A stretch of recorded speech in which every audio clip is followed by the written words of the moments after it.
year 610 AD on a rocky mountain overlooking Mecca, a 40-year-old man named Muhammad was reflecting on the purpose of life. After years of deep thinking and meditation, he began to receive divine revelation. The revelations that he received is called the Quran, a divine book which came from the same source as the Torah sent to Moses and the Gospel which was given to Jesus Christ. The relationship between the Quran and the previous revelations is that of a clarifier and explainer. The Quran comes from the same source as is illustrated in the Quran and even in those previous revelations that prophesied the coming of Muhammad and the Quran itself. To this day, the Quran continues to be the key source of guidance for billions of followers. People from all walks of life adopt the way of the Quran through the example of Muhammad.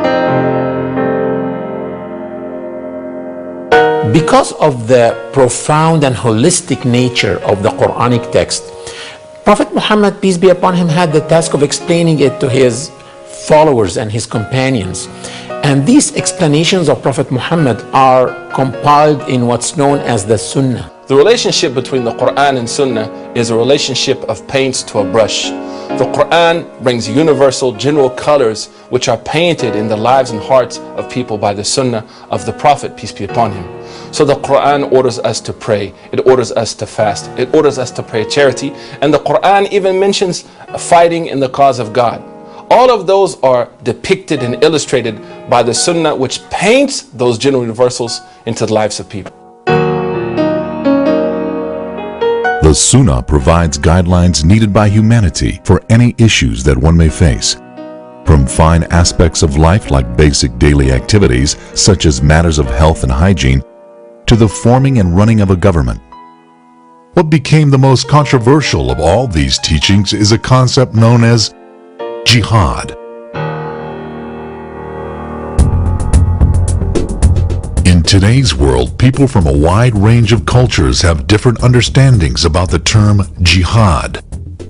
The word jihad comes from the Arabic root jahada, which means doing extra effort.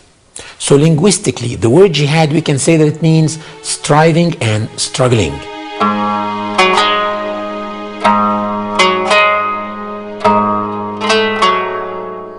The word jihad in the Muslim world actually carries with it a very positive connotation. I have a number of friends in Egypt as well as other countries. Their names are Jihad. I even know some small beautiful girls with rosy apple cheeks. Their names are Jihad. And even when you go to take an exam, for example here, and you're struggling, they'll tell you make jihad. So the word jihad actually for the majority of Muslims carries with it the sense of struggle and strife against oneself in order to improve their lot and draw nearer to God. Islamically, it has three meanings or levels. The first one is spiritual jihad, inner struggle against evil inclinations and the pursuit of self-purification and life of virtue.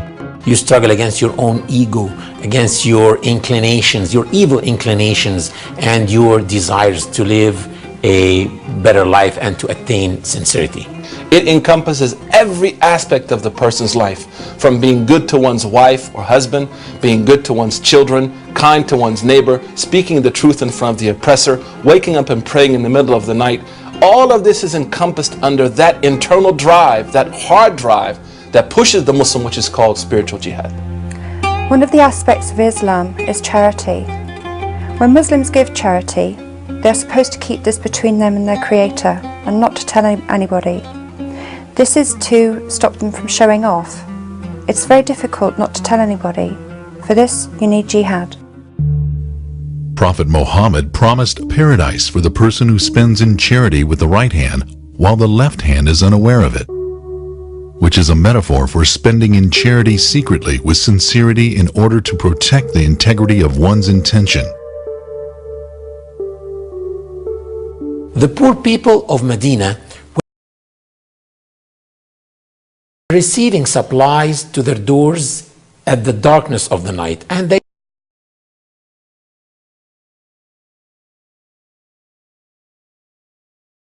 did not discover who was bringing them until he passed away. And that was Imam Ali Zain al-Abidin, the great-grandson of Prophet Muhammad. Until this day, many Muslims are following the footsteps of those great early Muslims. So profound is that experience that we find countless examples of American Muslims and Western Muslims and Muslims the world over engaged in sacrifice, such selfless sacrifice to help others. In America, during the Katrina hurricane, I remember when I went to Houston, Texas, before the government had agreed to subsidize people, a Muslim man had donated his hotel, free rooms for victims of the Hurricane Katrina. That all falls under that massive mechanism known as jihad al-nafs, or spiritual jihad. The second meaning of jihad is verbal jihad, which is saying the truth, even if it's against one's interests. In some countries, when people say the truth, they can end up in jail. In many countries around the world, saying the truth is a big risk to one's freedom or even one's life. Standing for justice and saying the truth is considered verbal jihad.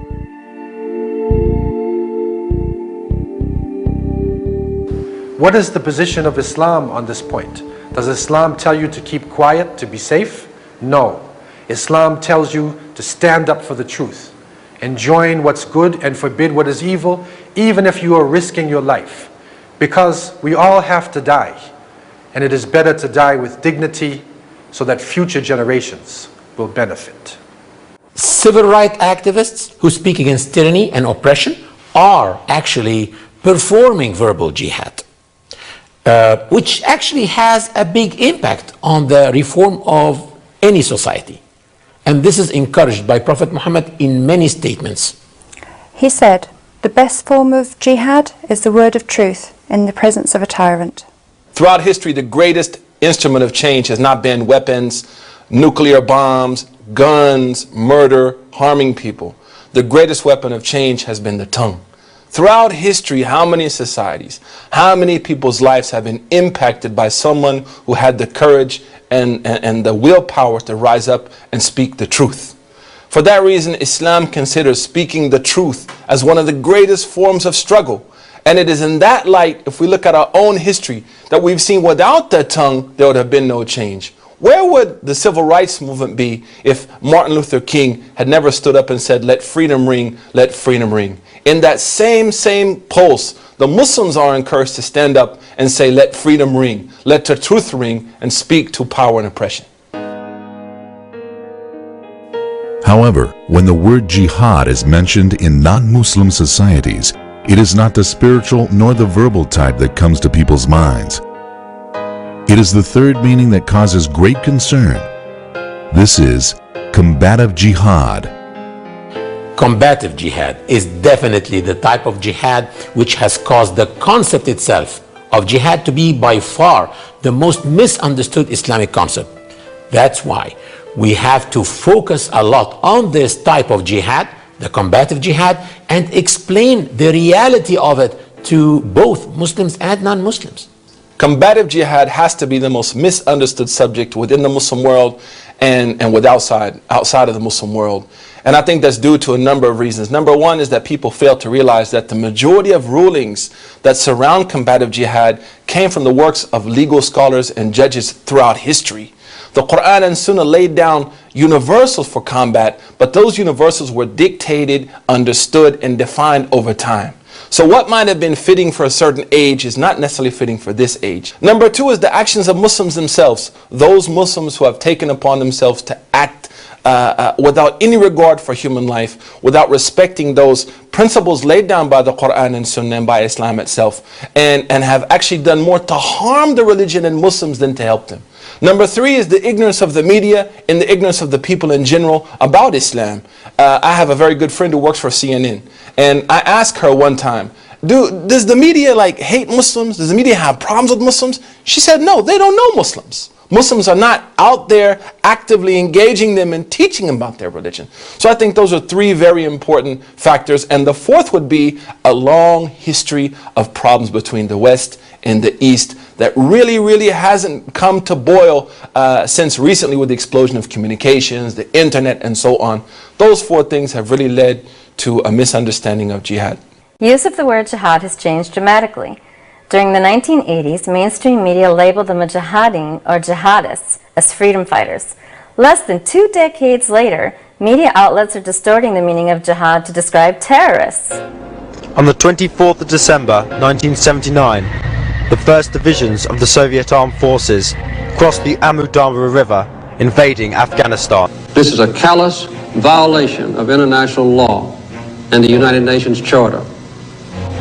It is a deliberate effort of a powerful atheistic government to subjugate an independent Islamic people. Jihad was now declared against the Soviet Union. In Kandahar, 4,500 Mujahideen waged war against 11,000 Soviet and Afghan army troops.